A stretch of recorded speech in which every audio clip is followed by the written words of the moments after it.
আসসালামু আলাইকুম guys, welcome back to my channel. আমি নিয়ে চলে এসেছি আমের আচারের রেসিপি, যেটা আমার পিসি শাশুড়ির রেসিপি, সেটা আপনাদের সঙ্গে আজ শেয়ার করব। আমি শিখে নিয়েছি আমার শাশুড়ির কাছে। তো লেটস গেট স্টার্ট। নিয়েছি এখানে 4 খানা কাঁচা আম। এটাকে লাড়োয়া আম বলা হয়। এটা আপনি ইজিলি সবজির মার্কেটে পেয়ে যাবেন। আপনাকে আমটিকে ভালোভাবে ধুয়ে নিতে হবে, ভালোভাবে কাপড় দিয়ে রগড়ে রগড়ে, যেন কোনো না ডার্ট, মাটি এসব কিছু লেগে থাকে। আমগুলোকে ভালো করে ধুয়ে নেওয়ার পর একটা পরিষ্কার কাপড়ের দ্বারা মুছে নিতে হবে। মাথায় রাখবেন যেন একটুও না জল থাকে যায় ওর মধ্যে। এখানে আমি একটি শার্প ছুরি নিয়ে নিয়েছি, যেটার সাহায্যে আমি আমগুলো যেন ইজিলি কাটতে পারি। তো আমি কাটা শুরু করে দিয়েছি। আমি আমগুলোকে সব কিউব সাইজের কাটবো, আপনারা আপনাদের অ্যাকর্ডিং কাটতে পারেন।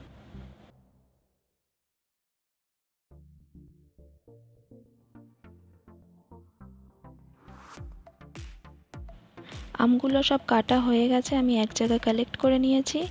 তো এবারে একটি থালার মধ্যে দিয়ে আমি এগুলোকে রোদে দেব। মনে রাখবেন, আচারের জন্য কিন্তু কোনো দিনও কাঁসা বা পেতলের জিনিস ব্যবহার করবেন না। স্টিল বা পাথরেরই জিনিস ব্যবহার করতে পারেন।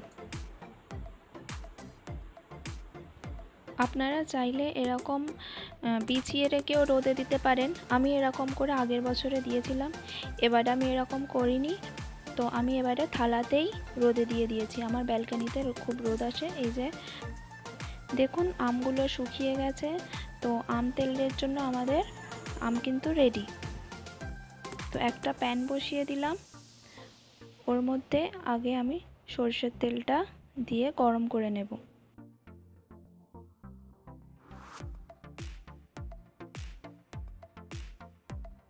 তেলটা খুব গরম হয়ে গেছে, ধোঁয়া উঠতে শুরু হয়ে গেছে।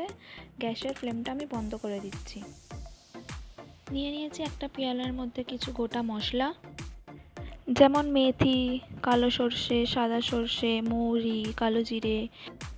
এবারে একটি মিক্সিং জারের মধ্যে সব গোটা মশলাগুলোকে ঢেলে দিয়ে আমরা গুঁড়ো করে নেব। মশলাটা কিন্তু আমি পুরো মিহি গুঁড়ো করিনি, একটু গোটা গোটা রেখে দিয়েছি।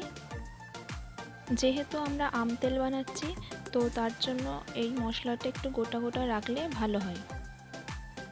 এখানে আমি হলুদ গুঁড়ো, লঙ্কার গুঁড়ো ব্যবহার করছি। আমার গ্রাইন্ড করা যে মশলাটা ছিল ওইটাও আমি ঢেলে মিক্স করে নেব।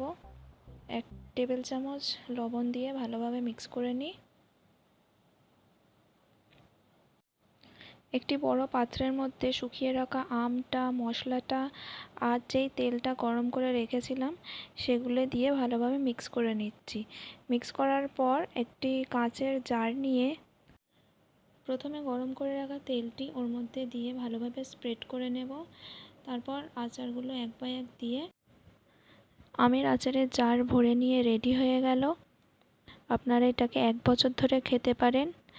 আচ্ছা বন্ধুরা, আসছি তাহলে। খুদা হাফিজ, ভালো থেকো।